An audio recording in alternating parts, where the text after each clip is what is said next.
नमस्कार. आज आपण एका खूप महत्वाच्या पण थोड्या दुर्लक्षित विषयावर बोलणार आहोत. कपाशीच्या शेतातले मित्र कीटक. आपल्याकडे कृषी तंत्रज्ञान व्यवस्थापन यंत्रणा आत्मा बीड यांच्या शिवार वार्त्यामधून आलेली ही माहिती आहे.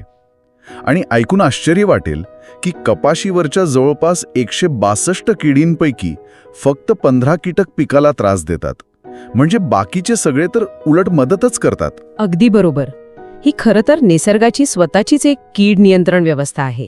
या मित्र कीटकांचे मुख्य 2 गट पडतात. एक म्हणजे परभक्षक कीटक म्हणजे प्रेडिटर्स.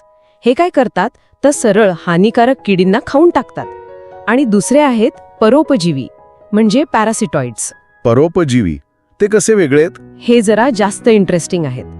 ते हानिकारक किडींच्या शरीरात किंवा त्यांच्या अंड्यांवर स्वतःची अंडी घालतात आणि मग आतूनच त्या किडीचा नाश करतात. अरे वाह, म्हणजे नैसर्गिक मारेकरीच की. आणि यांची संख्या किती मोठी असते, म्हणजे जैवविविधता किती आहे यात? प्रचंड.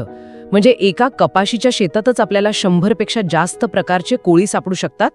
तब्बल 450 प्रकारचे लेडी बर्ड बीटल म्हणजे आपण ज्याला ढाल किडा म्हणतो तसे. 450? हो, 450 प्रकार. 60 प्रकारचे क्रायसोपिड्स, ते हिरवे नाजूक पंखांचे असतात ना, ते मावा किडीचे मोठे शत्रू आहेत हे. आणि साधारण 26 प्रकारचे ट्रायकोग्रामा जे खूप सूक्ष्म असतात. म्हणजे ही एक मोठी फौजच आहे आपल्या मदतीला. खरंच 450 प्रकारचे ढालकिडे ऐकूनच थक्क व्हायला होतं. मग ह्या परभक्षकांमध्ये अजून मुख्य कोण कोण येतं? यादी तशी मोठी आहे, पण काही प्रमुख म्हणजे 6 ठिपक्यांचा ढालकिडा, आपण आता उल्लेख केलेला हरित पंखी ट्रायसोपा, तो मावा, तुडतुडे अशा लहान किडींना खातो. सिरफिड माशीची अळी असते, ती पण मावा खाते. आणि अर्थातच वेगवेगळ्या प्रकारचे कोळी. हे सगळे मिळून किडींची संख्या नियंत्रणात ठेवतात, अगदी नैसर्गिकरित्या. अच्छा, म्हणजे हे शिकारी कीटक झाले. पण तुम्ही परोपजीवी गटाबद्दल म्हणालात, त्यांची पद्धत खरंच वेगळी वाटते. ते जास्त प्रभावी कसे ठरतात? घ्यायचं तर ट्रायकोग्रामा चिलोनेस. हे इतके सूक्ष्म असतात की ते बोंडअळीच्या अंड्यांमध्येच स्वतःची अंडी घालतात. त्यामुळे ती अळी अंड्यातच मरते, बाहेरच येत नाही. अरे बापरे. हो. आणि अजून एक महत्वाचं उदाहरण म्हणजे अनासियस बंबालेई.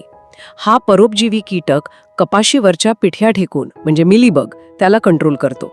आणि अभ्यासात असं दिसलंय की या एका कीटकामुळे पिठ्या ढेकणामुळे होणारं सरासरी 30% नुकसान टळतं. 30%?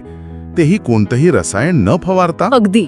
कोणतंही रसायन न वापरता? हे तर शेतकऱ्यांसाठी खूपच मोलाचं आहे.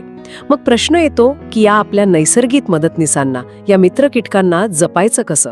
काय करायला हवं त्यांच्या समर्थनासाठी? सगळ्यात पहिला आणि महत्वाचा मुद्दा म्हणजे रासायनिक कीटकनाशकांचा वापर. तो खूप विचारपूर्वक करायला हवा. अनेकदा काय होतं, गरज नसताना किंवा चुकीच्या वेळी फवारणी होते आणि त्यात हे मित्र कीटकच जास्त मारले जातात. त्यामुळे शक्यतो सुरुवातीला निंबोळी अर्कासारखे किंवा बिवेरिया वर्टिसिलियम सारखे जैविक उपाय वापरावेत. एकात्मिक कीड व्यवस्थापन ज्याला म्हणतो आपण. पण कधी कधी प्रादुर्भाव खूप वाढतो. मग शेतकऱ्यांना वाटतं की रासायनिक फवारणीशिवाय पर्याय नाही. त्यावेळी काय? बरोबर आहे. काही वेळा तशी गरज भासू शकते. तेव्हा निवडक म्हणजे सिलेक्टिव्ह आणि तुलनेने सुरक्षित कीटकनाशकांची गरजेपुरतीच फवारणी करावी. पण मुख्य म्हणजे अनावश्यक आणि अंधाधुंद फवारण्या टाळायला हव्यात. मित्र कीटकांना कमी धोकादायक औषधं निवडणं महत्वाचं. आणि अजून एक गोष्टी करता येते. शेताच्या बांधावर किंवा आसपास काही फुलझाडं लावणं, जसं की चवळी, मका, झेंडू, एरंडी. यामुळे काय होतं, या मित्र कीटकांना वर्षभर राहायला जागा आणि खायला अन्न मिळतं. अच्छा, म्हणजे त्यांना एक प्रकारचं आश्रयस्थान मिळतं. अगदी. आणि ते फेरोमोन सापळे किंवा प्रकाश सापळे वापरतात, त्यांचं काय? त्यांचा या मित्रकीटकांवर काही परिणाम होतो? चांगला प्रश्न आहे. फेरोमोन सापळे हे विशिष्ट किडींनाच आकर्षित करतात, त्यामुळे ते मित्र कीटकांसाठी तसे सुरक्षित आहेत. पण प्रकाश सापळ्यांकडे मात्र मित्र कीटक सुद्धा आकर्षित होऊ शकतात. हो, होऊ शकतं. त्यामुळे त्यांचा वापर अगदी गरजेपुरता आणि विचारपूर्वक करावा.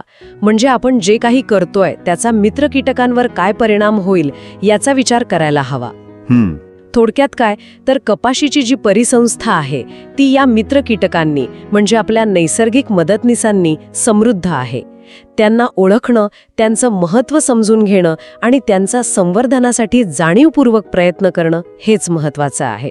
हेच शाश्वत शेतीसाठी आवश्यक आहे. निसर्गासोबत काम करायला हवा, त्याच्या विरुद्ध नाही. खरंच ही माहिती केवळ कपाशीपुरती नाही तर एकूणच शेतीकडे बघण्याचा दृष्टिकोन बदलणारी आहे. खूप उपयुक्त माहिती दिलीत. आणि जाता जाता एक विचार येतो